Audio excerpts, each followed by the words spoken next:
Nation, welcome to the world of college football. And if this is your first time here, you definitely made the right choice. This is the place to be because tonight is different. We're not just going live tonight. I know y'all used to me going raw, unfiltered storytelling, but your boy had to get a little structure in my life. So season 2, we got some new segments debuting tonight, including the World Report, where I'm going to give you some breaking news, hot topics, Monds Take, where I got 5 minutes to give you a compelling case about my perspective and what's going on in the college football world. We also got the WRLD TOUR. We're going to be traveling out there to California, and we're going to see what 2026 looks like for the Fresno State Bulldogs in this upcoming year. For the culture, DeSean Jackson and Delaware State, they're doing something real, and the streets, they need to hear about it. We're going to talk about Monds rankings. I got my top 5 breakout candidates in Power 4 for quarterback position tonight, and I promise you, if you going to disagree with me on at least one of them. We got a lot of ground to cover tonight, ladies and gentlemen. If this is your first time here, this is the world of CFB. Mr. Gary. I love you, and I do this for you. Nah, not yet. Not yet. Hey, but when that check hit, that NIL check hit, baby. Oh my God. We going to Applebee's and shoes. Same night. Crazy, dog. You know, Arizona State. You find me on Instagram, Twitter, 100-yard landlord. 100-yard landlord. Appreciate you talking to me, man. This is the world of college football. Come on, say what's up to the camera. Say what's up to the camera. Tell them that Sawyer Robinson should be Heisman 2025. Tell them we on the campaign. We walking in Waco, right? The world of college football. I see you rocking the stash, man. Looking good, Chad.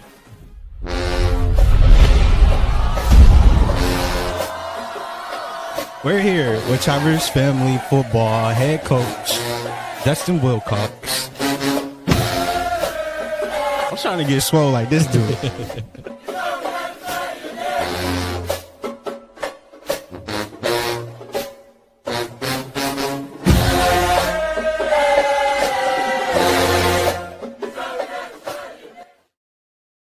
This is the world of college football, my show. I'm National Credential Media Member Moon, aka CFB Moon. And if this is your first time tuning in, we got a lot of ground to cover, but I want to start it off by welcoming you into the building. All right.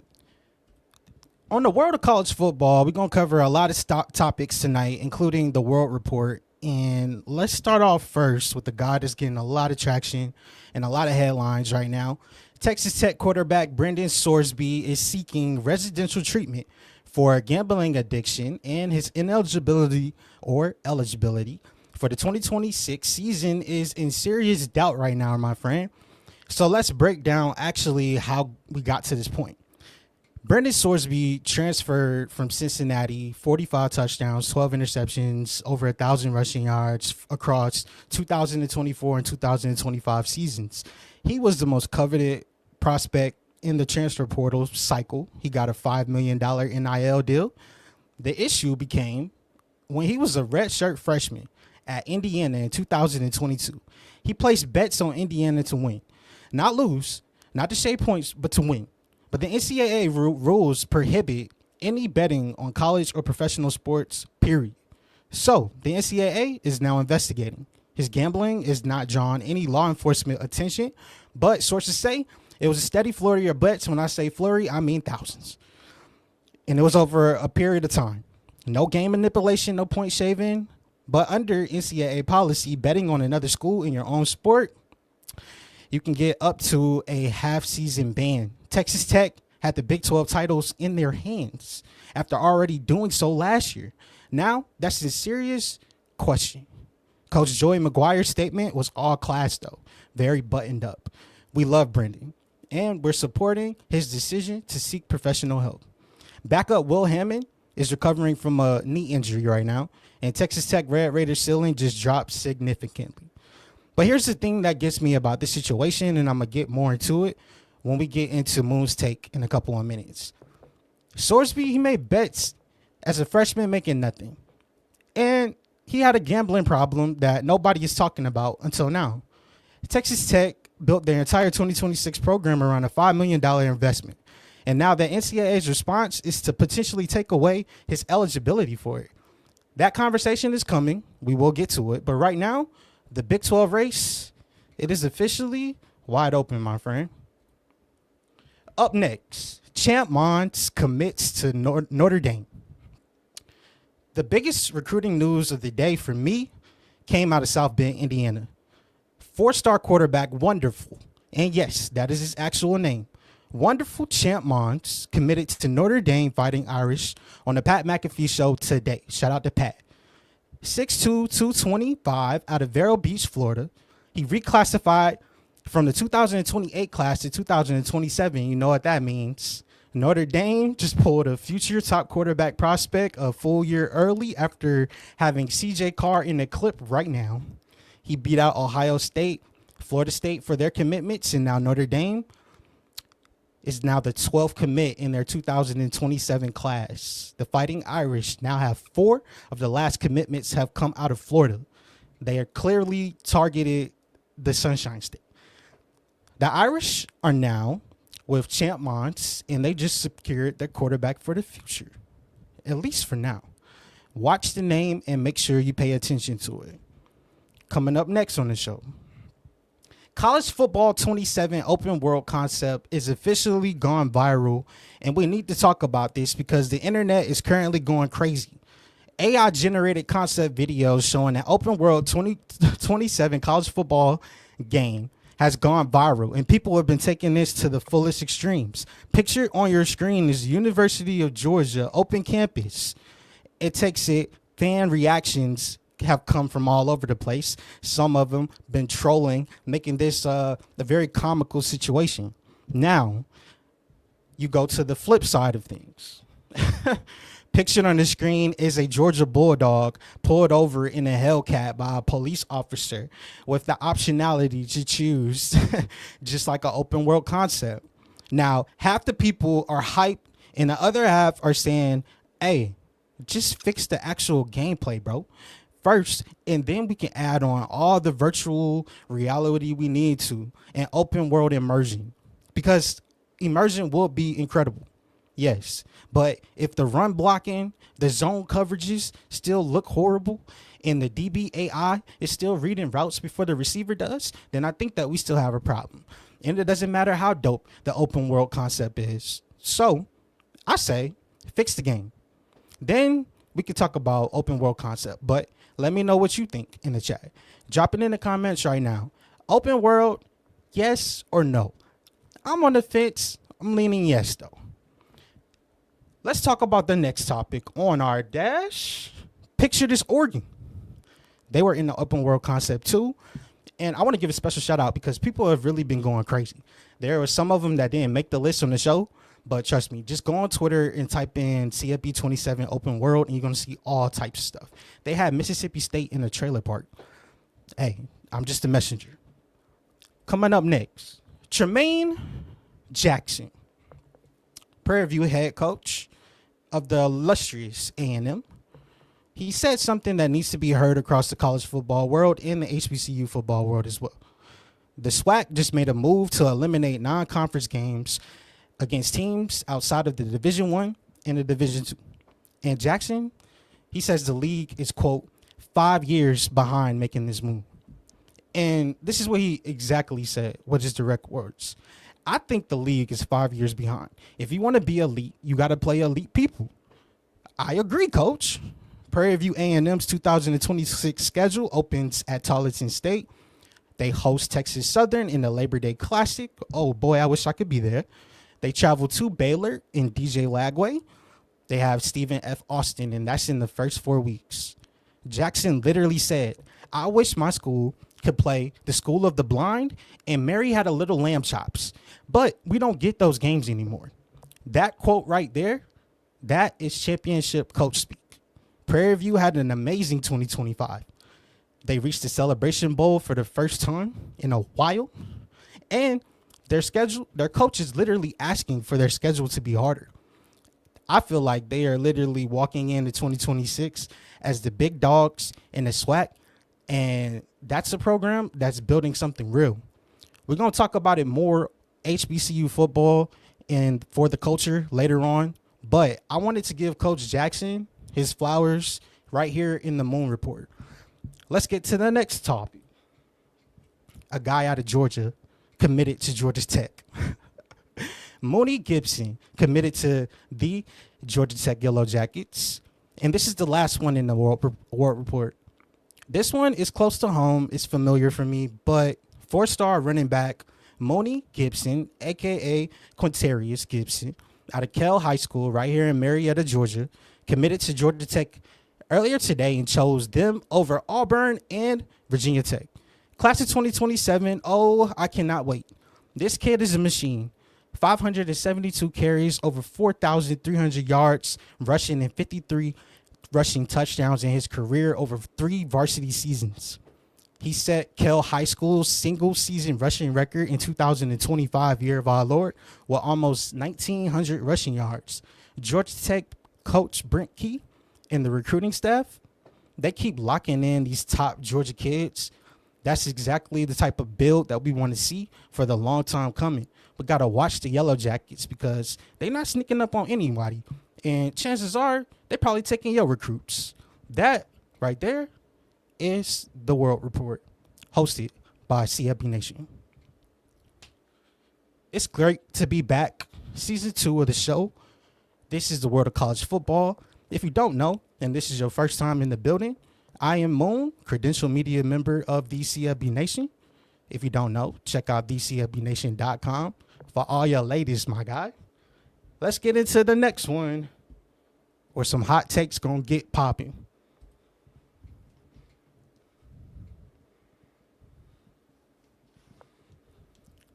This is what I like to call Moon's Take. I got 5 minutes to give it to you, straight, unfiltered, and no fluff. Let me paint you a picture. Imagine you open a restaurant. Beautiful spot, best food in the city. I mean, customers coming to you like crazy. But you only have one rule. The chef of this restaurant, you can't eat the food. The chef that cooks everything. The chef that makes it all happen. The same chef that is a part of the reason why we have our doors open. The chef can't eat at the table. Now, every single person who walks through that door, they eat. The owner, he eats. The investors, they eat. The vendors, they eat. The food trucks that pop up, yeah, they eat too. Because not only are they trying to get your audience, they want to get my audience too. The media, they come in and they eat. The sponsors, they eat. The city eats. Everybody eats off of what the chef created, except the chef. That right there is college football. Now, what happens when the chef who hasn't been, eating, reaches into the kitchen and grabs a piece of bread? You fire him. That's what's happening to Brendan Sorsby in my context. Now, let me be clear about something before I go any further, because I have to respect the humanity in this situation. Sorsby has a gambling addiction. That is a mental health issue. Coach McGuire handled it with class. We already talked about that early in the show. The right move was made for Brendan as a person, to send him to therapy. Now, I'm not here to judge him for struggling with something millions of people struggle with, and I have my own vices that I struggle with. Now, I'm not here for that. But what I am here for is the system that built the casino, aka the restaurant, and then arrested the gambler. Think about the timeline here. For years, and I mean years, the NCAA fought NIL in court, saying paying players ultimately is going to destroy the integrity of college football at its core. They said the amateur model was sacred. They went all the way to the Supreme Court arguing that the people who generate billions and billions of dollars should not be compensated for it. They lost, and then they dragged their feet. But you know what the NCAA never fought? That right there, my friend, is a big question. The NCAA never fought sports books. They never fought the sponsorships, everything that comes with it. This is where we get into the world of college football and Brendan Sorsby. While they were in court protecting the sanctity of college football from player compensation. DraftKings, FanDuel, they were becoming official broadcast partners for everybody. Point spread started to run on ESPN tickers during the same games that these athletes are playing in. Betting apps, they were advertising during college game day with Lee Corso, my favorite. Conference championship games started carrying official sports book partnerships and sponsorships. The NCAA didn't just allow gambling money into college football. They welcomed it into the chat. They cashed the checks. They built the infrastructure. Now, let's talk about Brendan Sorsby. Redshirt freshman, Indiana, 2022. Before the big NIL money, before they know your name, before Cincinnati welcomed you with open arms, before the $5 million bag, before any of that. Just a 19-year-old kid who was surrounded by gambling content during every broadcast that he's a part of. Every time Brendan Sorsby opens up YouTube, he sees Drewski talking about, I can bet $5 on a slip and turn that into 500 right now. He could do it on his own school to win, not to lose, not to fix anything. He bet his team would win. And the NCAA is looking at permanent eligibility consequences for my guy. Meanwhile, the sports book that ran the commercial during the fourth quarter of that same Indiana game is still cashing conferences partnership checks. You see the picture that I'm starting to paint? Let's take a look at the next slide. Take a close look. It's one rule for people who make the money, and it's a different rule for the people who make the game. Here's my real take on Moon's take. The NCAA didn't create a gambling problem in college football. They created a monetization problem. They built an economy worth billions around these athletes. Tickets, ticket sales, media rights, jersey sales, video games, and now betting lines. And structured that entire economy so the only people who could participate were the athletes themselves. They can't participate. And then they act surprised when a kid who grew up watching the same gambling ads as the rest of us, like I know myself, playing in the same games the sports books are running lines on, he placed a bet.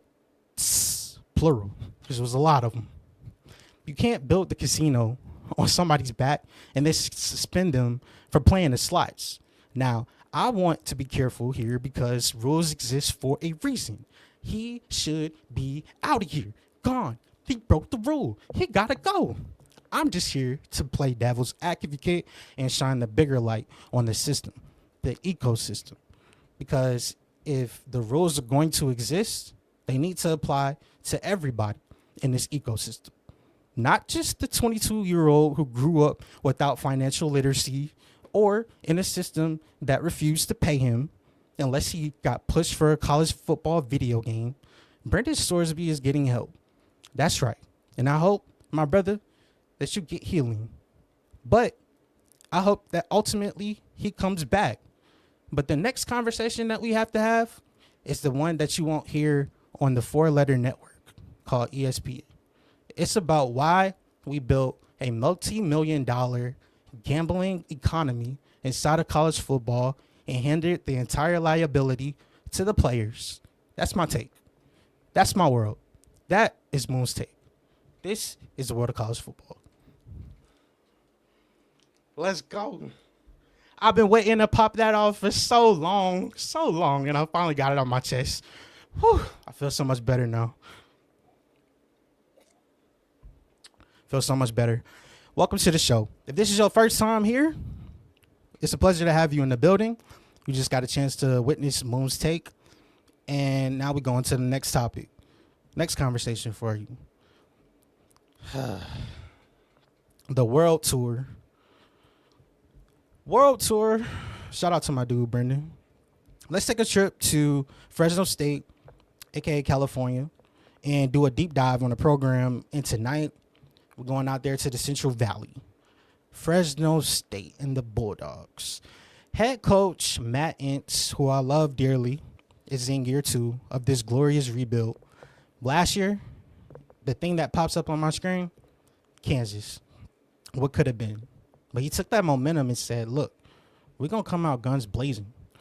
And we're going to establish our identity to what we know best. Running the rock. He has his framework and his identity of that since we know him with Coach Inks. And he got a chance to lay the foundation of what Fresno State could do in 2025. 2026 should be glorious, Bulldogs fans.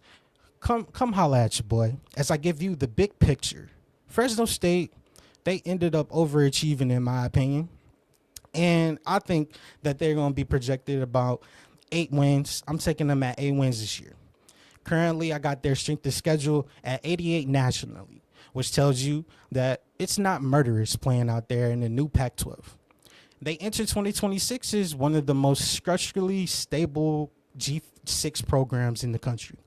But the real story is that they've built 2 completely different identities on each side of the ball.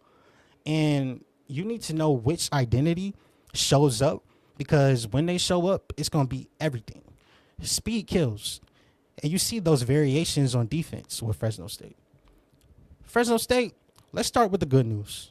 That good news is defensive coordinator Nick Benedetto is ranked 14th nationally.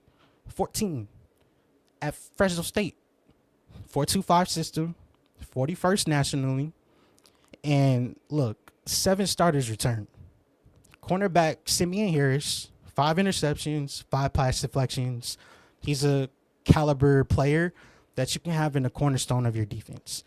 Now, cornerstone of the scheme is what they want to lean into more in 2026.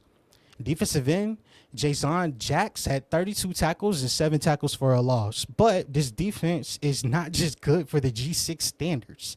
I feel like they could be good for national standards.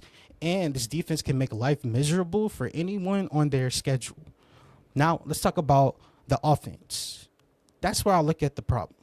Their offense ranked 106 nationally in predictive points added. 106. The run success rate, you know I like numbers, that was at 120th. So what happens when your coach's DNA comes full throttle and he's able to build the foundation of him having a run-centric mindset? But the run success rate was at 120. That's bottom of the nation. So with the offense, with the defense is surging, the offense is trying to figure it out. You have to look at it like, what can give me saving grace? Right now, I think it could be the quarterback position, because Fresno State lost their starter. They brought in Christian Martin from Maryland in the portal. They got, now I'm not going to go off of what the listings are. They got Jaden Mendel. I feel like he's going to be pushing for quarterback 1 right there with Martin. Neither of them have taken a snap for this program, for the Bulldogs. But offensive coordinator Josh Davis, he's publicly committed to a fall camp decision, because it's all going to come down to fall camp. Ultimately, the spring depth chart, I can only take too much into it. But it seems like Martin may have the edge. The key question: an offense that couldn't run the ball to convert an identity that works around a new, unproven quarterback that hasn't done it in the system yet, how does that look like in 2026? Now, let's talk about something that I really love. The schedule, and why I'm cautiously optimistic about the Fresno State Bulldogs ceiling in 2026, because their schedule sets up actually quite nicely. You talk about a team that has been competitive. They got a chance to play tough outside of their conference last year, in my opinion. And they got a chance to overachieve in some parts. They closed out teams when it really mattered. This year, they're going to have a chance to do that 100%. Now, the main problem when I'm looking at, they open up at USC. USC is it's an 18 and 19 point underdog. Okay, that's likely an L. But then you got home against Sacramento State. Home, you got go to San Jose State. Home against Rice. I mean, those right there are games that I'm projecting them to win. Now, the Washington State game in week 5, their first real Pac-12 measuring stick game, I'm looking at that full throttle. Got to go downhill. And if this team can go 4-1 in conference play with a better functioning offense, a defense that's maintaining their playmaking and turnovers, I think they can make some noise in the Pac-12. And their defense is definitely capable of taking over games. You saw that. And I think that this can be a team that surprises people. The reason why that they will surprise people is because they got players on their team named Speedy Luke, Rayshawn Luke, 7 touchdowns in his career, 6 last year. He's their offensive anchor. Everybody coming out of Fresno State camp has been telling me, look, this kid, he can be our guy. Now I know we got Bryson Donaldson that's still coming back from an offseason injury. So if he's healthy, then I think that this backfield can be dangerous. It was dangerous last year. He had a lot of hype. On the wide receiver core, though, Josiah Freeman, wide receiver, 6 touchdowns last year. Their most reliable passing target in 2026 will be him. I'm anticipating a breakout season for Josiah, and he's getting a lot more attention. And I think that he's a good kid that can handle that pressure, not only in the receiving core, in the community, and also in the books. Simeon Harris, he's also a cornerback. Got to watch out for him. He's going to be talked about at the next level, and players that get consideration for G6 schools, he should. Fresno State is not a team technically that makes national headlines. But on the world of college football, if you follow them and follow G6 teams, you're going to get a chance to understand a lot about their framework. And this is a program that's worth watching in 2026, year of our Lord. That defense can compete with anybody. Their schedule gives them a runway. And everything is riding on the fact of whether their quarterback, whoever it is, I hope it's been Dole, but whoever their quarterback is can elevate them and allow them to go on the runway and take off.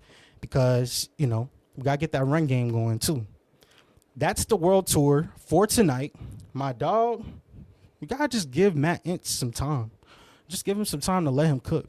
This is the World of CFB. You back on another episode. Special shout out to you and yours. We got comments galore. Let's catch up to him. Yo, Governor. What's up, my dog? Yes, so many gameplay fixes are needed in the game, and I agree with you. Like, I've heard a lot about college football 26. You'll be shocked to know that I've not played since media days last year. I've been a cool on it. You know what I'm saying? But one of the big gripes that I hear constantly is the fact that, you know, zone coverage is not good, period. I think they should focus on those tweaks. But it's cool to see that people are using AI to, you know, have some fun, troll, because that's what makes college football beautiful. You know, the different fan bases picking on each other. You know, I saw a Mississippi State one earlier that was like tragic. I saw one with Florida where he had it like an actual swamp. It was crazy. But yeah, these are the stories that we talk about on World of College Football. Let's get into the next one. My dog. That was the World Tour. This one is called For the Culture.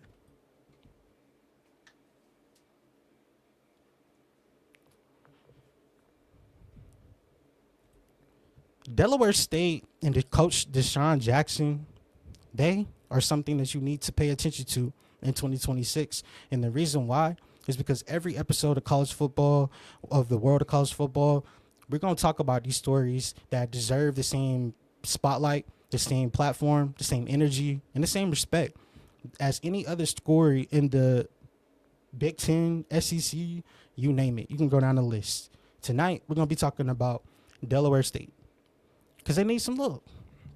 Now, Coach DeSean Jackson just wrapped up spring ball at Delaware State. And for the first time since he took the job, the boys got some depth. They had some real competitive practices in spring, red versus blue scrimmage. And you know what that matters? Because last year, they didn't even have enough players to do a scrimmage. That's just the reality. Let that sink in, though. 2 years ago, this program didn't have depth for a full scrimmage. They had a all-time losing record, and now this spring they actually did. Competitiveness. I'm hearing a lot of positivity about both directions with the offense and the defense. That is what we call program building, and that is what it looks like when you're doing it the right way, and you're doing it away from nothing, getting it out the mud. And this is what Coach DeSean Jackson had to say about spring football. He said, and I want to use his exact words here, I don't think we would have been able to do a red versus blue team last year just because we didn't have the depth. And he also said, we're trending in the right direction. But here's what else Coach Jackson said that I want y'all to hear. He talked about the 4 games they lost last year and how every single one of them became teaching moments, teaching on film. He said every game we lost last year, we have teaching methods from that to say if we're ever in that same scenario this year, we're going to do something different. That is year 2 thinking. That is Dexter in the laboratory. That is a coach who's not just trying to survive no more. He's out here trying to refine. Let's take a look at what the most talked about conversation seems to be, which is the quarterback competition. Delaware State does not have a starting quarterback in 2026 as of now, but 5 players are emerging. It's starting to get some rhythm. Noah Reddick came from William and Mary. We also had returning freshman Michael Davis. Marquise Adams is also there, coming back from a knee injury.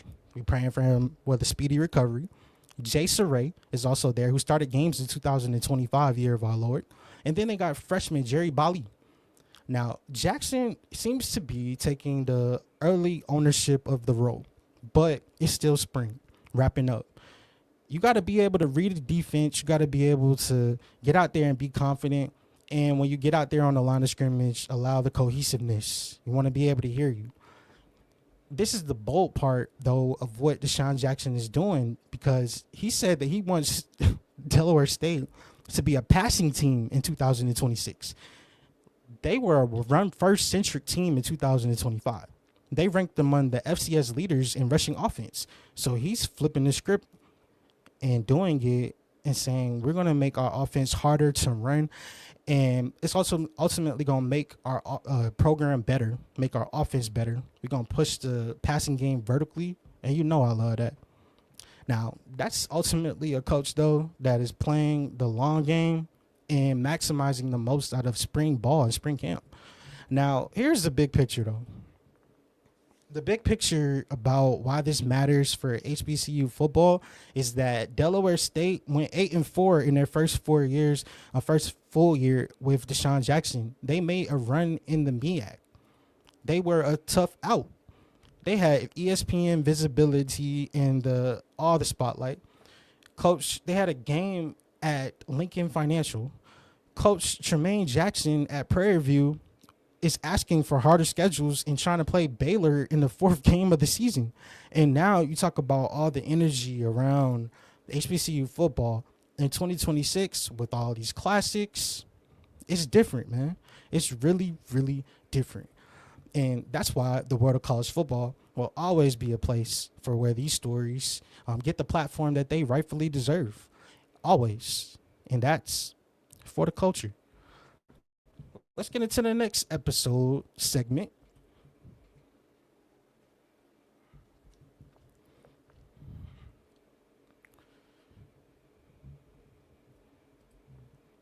Every episode moving forward, I will do my rankings. You can grill me in the chat. I want all the smoke. I'm going to be putting out these rankings. Today, we're going to be talking about top 5 breakout quarterbacks in 2026, and I had restrictions. I wanted to focus on this episode on Power 4 players that was going to go crazy. Now, the ones that are high on the list right now is guys that I love, guys that I'm familiar with, guys that I've watched a lot of tape in 2025, and guys that I'm expecting to just blow the roof off of their offenses and their systems, gain their coach's trust, and really be able to lock in and command national attention in 2026 year of our Lord. They're going to make you ask the question, where did this guy come from? And then ultimately, I'm going to say, Moon tried to tell you. Coming up first, J.C. French at Cincinnati. You don't got to worry about no gambling. You don't got to worry about no problems. That man is buttoned up, clean cut.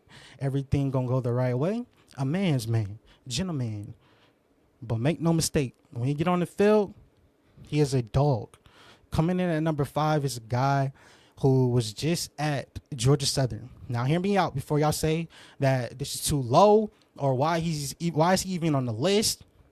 J.C. French started all 13 games last year, and he threw for almost 3,000 yards with 20 touchdowns and ran for 315 yards and 6 more scores. Now, he's dual threat. He comes from Georgia Southern. He's a captain. He's now entering 2026 as the unquestioned starter for a Cincinnati program where life is good right now. And they're ready to make some noise in this questionable, murky Big 12 now that Texas Tech is now not at the top of the top no more. Now, I got him at 5 because I seen him do it against bigger competition, but the talent is absolutely there. J.C. French is going to turn some heads this fall. Watch out for it. Coming up next, Colton Joseph, Wisconsin. Here's a stat that you need to know.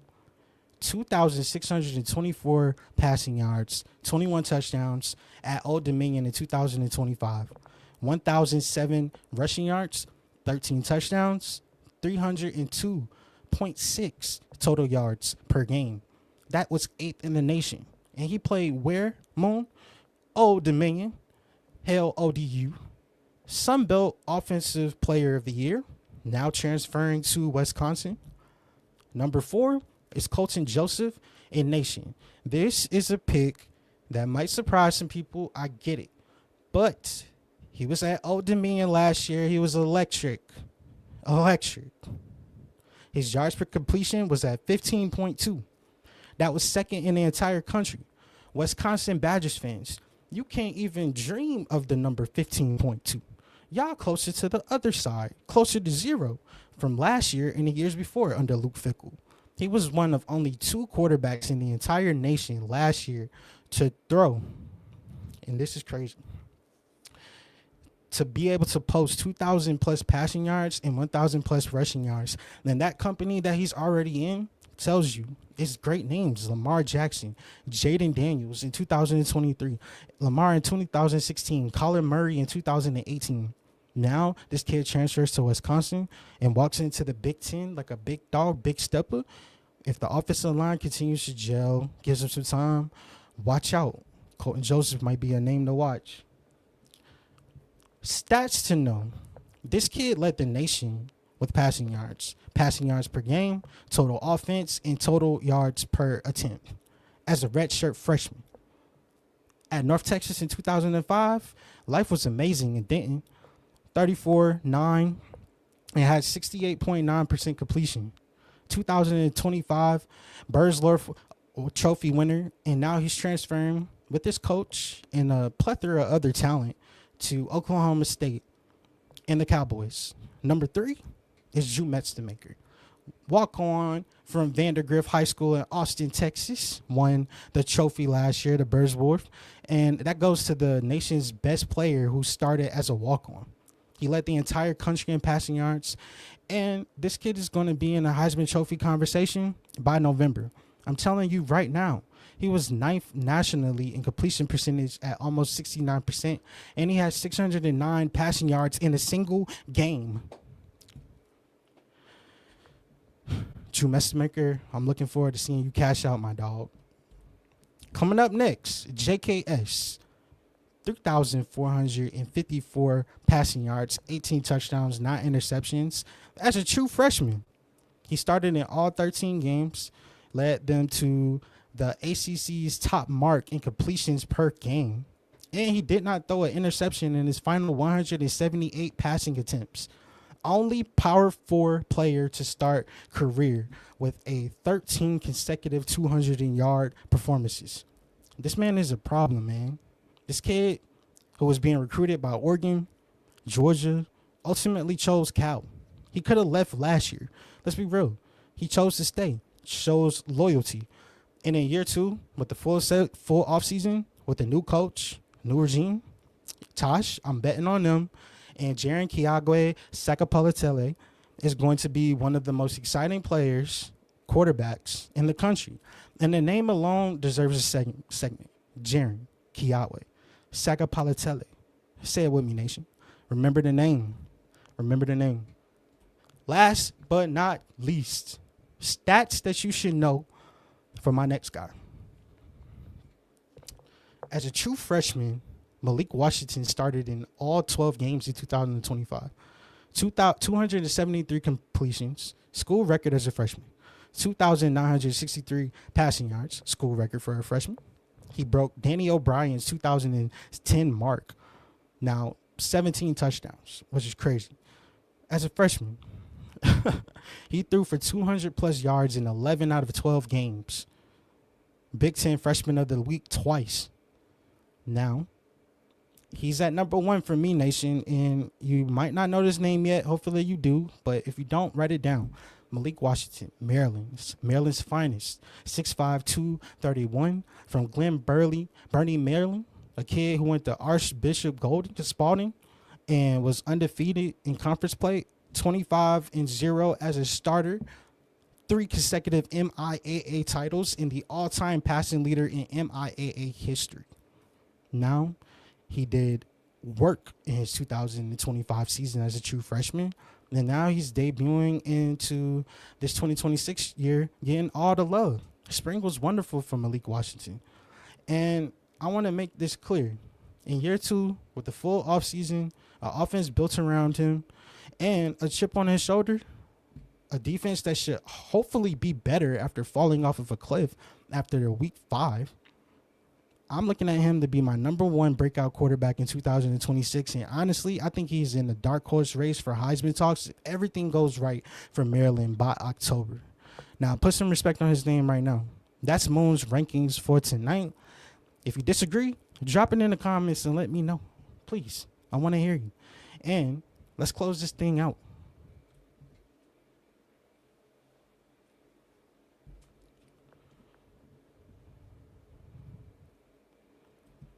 We've come to the end of another show, and tonight was definitely different. We are debuting new segments, and it's not really just because of the segments. It's because of what these segments represent to me. And in season 2 of World of College Football, we pushing the boundaries forward with this new format. And I think that this show is going to be built to last. We already got 50 episodes in the vault. Cheers to another 50 more. The Brendan Sorsby story. It's a reminder that behind every helmet is a player that is going through real world things because they're a human being. I think we should support them and then have the harder conversation about the broader topics about the system later. DeSean Jackson and Delaware State, they're going to be a problem in 2026. They're doing something special, and they're doing it without the spotlight. We want to give that to them. World of College Football will always shine that light on them. Malik Washington, he's going to be a problem in 2026. You heard it here first. You've been locked in with the World of College Football. I'm your host, Moon, National Credential Media Member of DCFB Nation. If you're not subscribed, consider doing it. If you learned something tonight, share this with somebody so you can change their day. And follow me and follow the nation at DCFBNation.com and DCFB Nation on everywhere. I'll see you next time. That is the World of College Football. Peace.